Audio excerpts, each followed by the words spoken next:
we get the heavy metal horns up for legendary thrash metal artists, Dark Angel. And Mike Binkowski, our pal from Poland, coming in, says, Shane, you got to check out Darkness Descends. Now, let's not let's not try and pull a fast one on anyone. I've heard this song a lot. Here's something fun that people are gonna enjoy this video right here. Even if they're like, Shane, I don't like that heavy sound and music. I don't like anything about it. This song, Darkness Descends, is to be believed. As Gene Hoglan says it, they were doing the before one, and that Lars Ulrich may have borrowed that riff. You're going to hear that,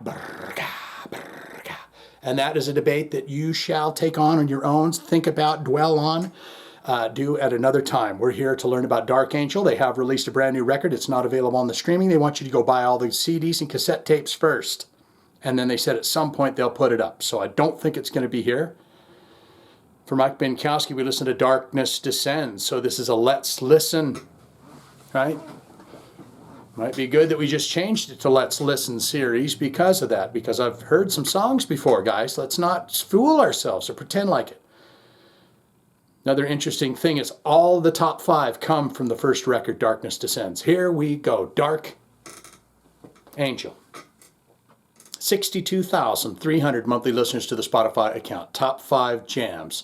And I'll tell you, man, I saw that when I was a kid, and I saw that singer, that big beefy singer with the tattoos. I think his name's Ronnie or something. I said, man, those motherfuckers. Gene Hoglan back there with the sunglasses on and shit. I said, yeah, some ruthless sons of bitches right there. Top 5 jams. Darkness Descends. That is the song we are doing here today with 2.9 million plays. Merciless Death. 1.8 million plays. The Burning of Sodom. 1.2 million plays. In the 4th slot, you got Death Is Certain. 840,000 plays. And Hunger of the Undead in the 661,000 plays in the 5th slot. Look into albums and see what they've released. This will give me an idea what I had. Because I had Darkness Descends and I had Leave Scars. So I had 1985. Let's remember these years now. Darkness Descends, 1985. And then Leave Scars, I had that one too, 1988. And Time Does Not Heal. I want to say, I said, well, maybe there was something that changed in their sound or something. And I went, as they all did, right? In 1990, they said, we got to go, Nothing Else Matters. And then, of course, they put out one single here in 2025 called Circular Firing Squad to the streaming. So you can listen to that to wet your whistle for when they do decide to put it up on the streaming. Go into the related artists. It'll be a cavalcade of delights. I'm going to say that it's probably going to be second tier or what, third wave, second wave thrash bands, because I see one of my all-time faves here, Nuclear Assault. You got Morbid Saint, Violence. I saw a couple live clips of them still rocking it out here, one of those metal fests they were playing.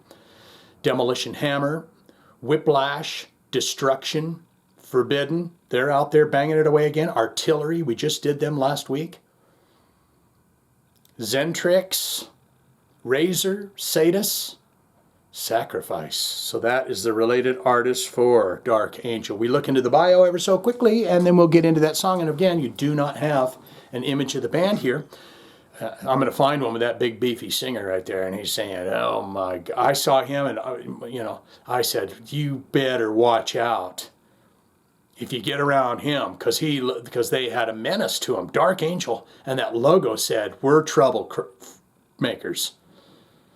But it'll be them. They'll be saying, Shane, you are a blessing to heavy metal rock and roll, and we thank you for listening to our song here. Perhaps a new fan or two will find us through you. Doubt it, because this will only be seen by 100 people right now, but down the road it'll be seen by 100 million people. But thank you. Dark Angel became known in thrash metal circles for their ability to deliver some of the genre's most challenging and articulate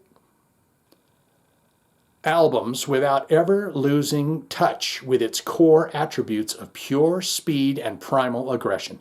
And although, like many of their peers, the band's appeal would never really extend beyond the metal underground, their recorded legacy has stood the test of time better than the bulk of the of their 80s thrash metal peers.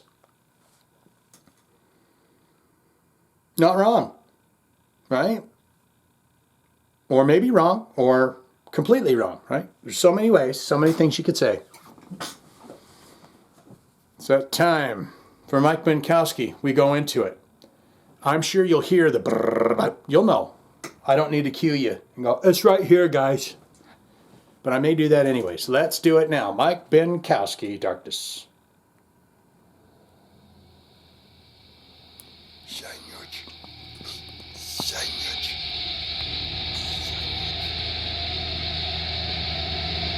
Just medicine.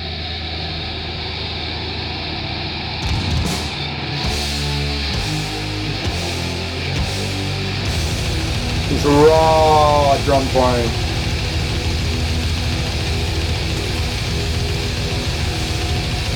Start it with a big ending.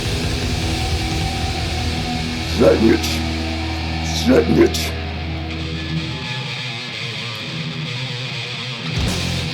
This always kind of gave me the oogie boogies.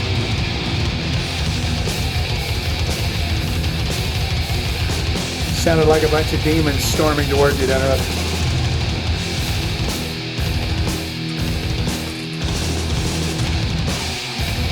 That's it. And he had this little raspy voice that came in.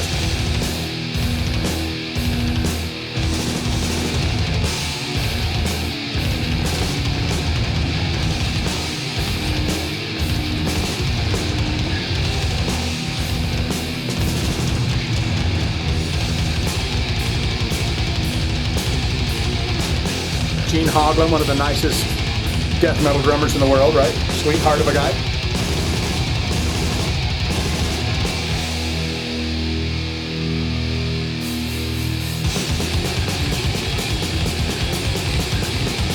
Blood and mayhem in the pit. Just like that.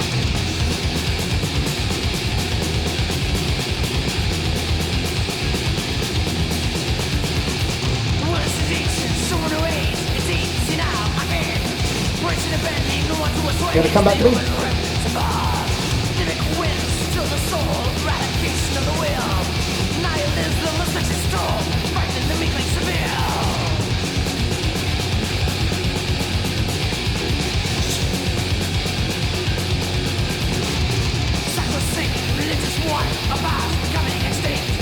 Just whip you into a frenzy.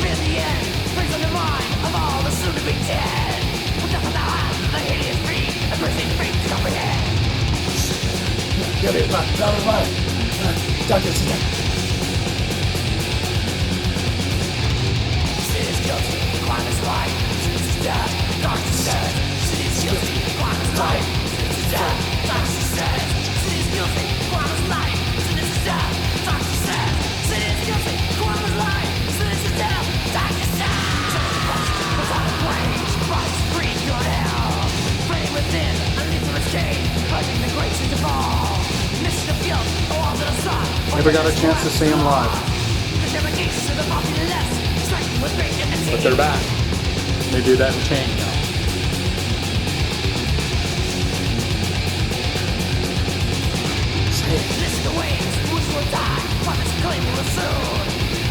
I really want to try and remember what he's saying in that chorus. The words?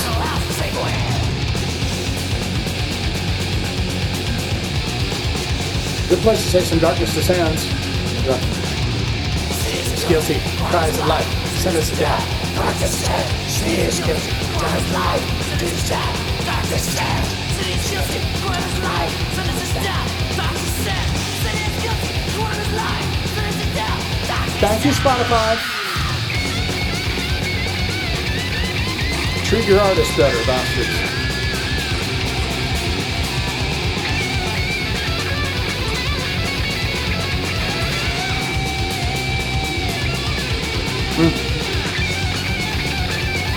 Raw. I mean, what? 1985.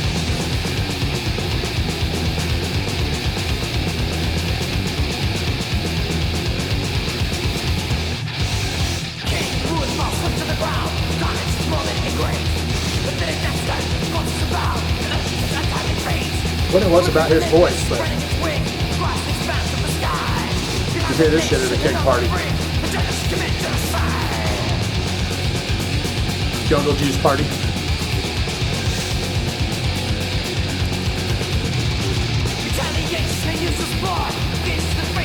We have a couple of you old bastards that'll get in the comments and go, I remember the keg party.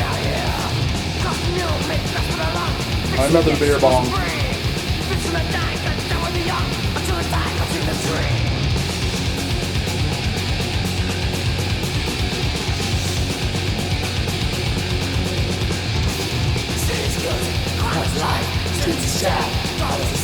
Sin is guilty, not mine.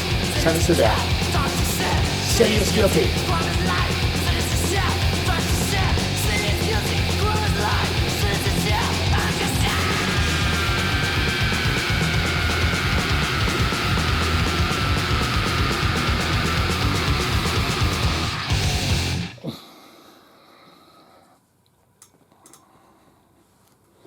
Beautiful bass work there.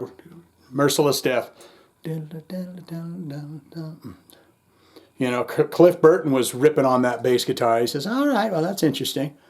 Well, I've got a little piece that I've been working on for a song called Merciless Death, and I think I'll put that on 1985.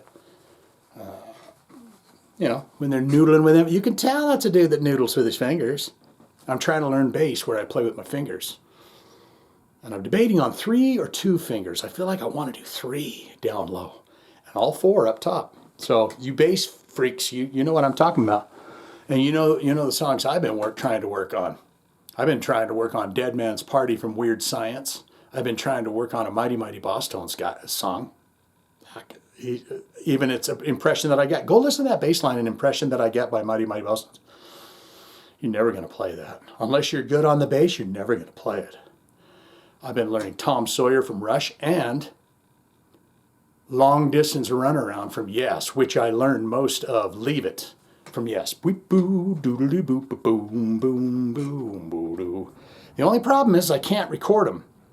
Because one of you guys got to say, well, why don't you record yourself playing it so we could see that? But every time I try to do that, I suck and I can't do it. But as soon as I'm not recording that, I can play it. So whatever. Anyways, get in the comments and tell me what you thought of Dark Angel. It's not about me. It's not about my bass playing techniques. It's not about any of that. It's about Dark Angel. It's about this song. It's about Mike Binkowski, okay? Good, great, fantastic. Yes, Shane, indeed. I am a huge fan of Dark Angel. I'll give you not a spoiler, but I'll tell you some ins and outs, ups and downs of this new record that they've got going. They want you to go buy the cassette tapes, the 8 tracks and the CD discs. And as soon as they feel like they've tapped out of them, then they'll do that. What I think is a great idea, if they're doing it this way, and this may be the way that they're doing it, is if they took a bunch of festival gigs and then they said, let's release this album, and it's a really good album, and then what you do is you sell it only at the festival gigs. That's smart. And then you release it to the streaming after that set. So that might be what they're doing. I have heard ups and downs. But I feel like the videos that I've seen that I haven't really watched, but thumbnailed, looked at, kind of like what you guys do to all my videos. You look at those damn thumbnails, because let's just face it, they are top-notch, Class A thumbnails. But you just don't want to click on them all the time. So get doing that more. But what I have noticed is perhaps it's false. You know, when you do the review of the album where you're going like this. But it really is one of these. But people only love negativity, which is dying off and going away now, and they want positivity in their lives and love and passion and creativity and stuff. But, you know, you got to go with that one where it looks like he's shitting all over it. Oh, I got to see what he's saying about that, because he might be saying something horrible about it. That's all going away, where we start to appreciate the genuine creativity of humanity. Because let's face it, humans have been pretty damn creative. So that's where we're at with it. Good, great, fantastic. Yes, Shane, I'm a huge fan of Dark Angel. By God, I love him. Have I done this part already? I don't even know anymore. Tell you the ups and downs, the ins and outs of everything that is Dark Angel. All-time favorite album, all-time favorite songs. What was it like seeing them live? Have you seen them recently? I believe they played a show because it was like a little metal fest, and I watched it, and it was Hyrax, Sacred Reich, Midnight, and Dark Angel headlining. Didn't that just recently happen? Because I watched that on YouTube from this great little guy called Travels of a Headbanger. If you're into that, he's a pretty cool guy. Travels of a Headbanger. Go check out his YouTube channel. All-time favorite stuff, okay? Tell me about the ins and outs, ups and downs of the relationship you've had with Dark Angel. Or you say, not good, not great, Shane. I don't care if Metallica stole that drum riff, okay? Blatantly straight out stole that from Dark Angel. I don't care about that. That is petty things. It's judgmental. I don't care. And I didn't care for this song either. I don't want it, don't need it. My heavens, that fella scared me to death the way he was screeching and squealing in that song. And then they were just kind of rough and just beating the hell out of those instruments. I don't want it, don't need it, never listen to it again. All of that can be put in the comments below, don't you know? If you've got a request, want to see it on the channel, then hit me. Hit me with your best shot. Because I'm here to do your request, your song that you say, Shane, I've got a song for you that is considered to be my all-time favorite song. Hit them links or put it in the comments. There you go, Mr. Sir from our pal from Poland there, Mike Binkowski. Didn't you not think that I'd know who Dark Angel was in that song? Was that a false metal moment? You're like, let's catch him in a false metal. Never gonna do it. Because come on, guys, I'll be honest with you. If I've never heard something, even if it's the most amazing, it's like if I had never heard the song One in my life, I'd tell you that, wouldn't you? It's like, what does it matter if someone else goes, he's never heard that? Doesn't matter. So I like to be genuine, truthful, and honest with you. So that was my friend. Here we go. Dark Angel.